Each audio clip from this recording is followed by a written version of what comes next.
ত্রয়োদশ জাতীয় সংসদ নির্বাচনের সময় ঘনিয়ে আসায় সরগরম রাজনীতির মাঠ।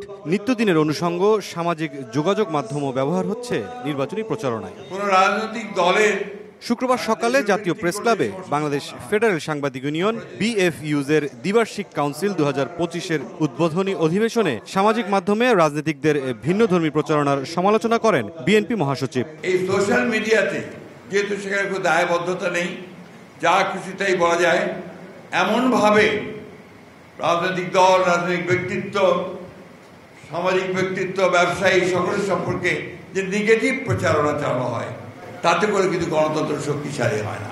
দুর্ভাগ্যজনকভাবে এখানে তারা এমনভাবে একটা প্রচারণা চালান যে বাংলাদেশে আজকে এটা একটা সমস্যায় দাঁড়িয়েছে। একই সঙ্গে রাজনৈতিক ভিন্নমতে সহনশীল পরিবেশ সৃষ্টির তাগিদ দেওয়া হয় বিএনপি ও জামায়াতের পক্ষ থেকে।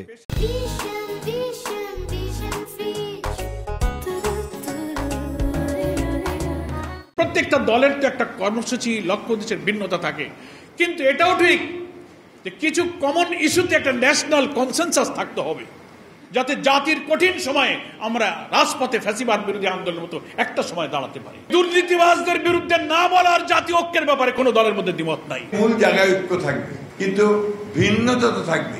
এবং গণতন্ত্রের মূল কথাই হচ্ছে ওই জায়গায় যে আমি আপনার সঙ্গে একমত হব না, কিন্তু আপনার মত প্রকাশের স্বাধীনতাকে আমি অবশ্যই সেটাকে রক্ষা করব।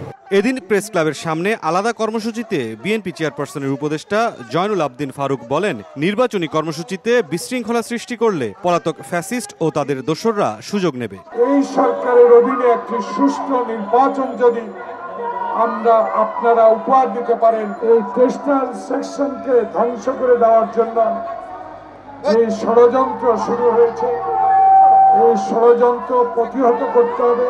নির্বাচন বানচালের ষড়যন্ত্র প্রতিহতে এই সরকারের অধীনে একটি সুষ্ঠু নির্বাচন সম্পন্ন করার আহ্বান বিএনপি নেতাদের।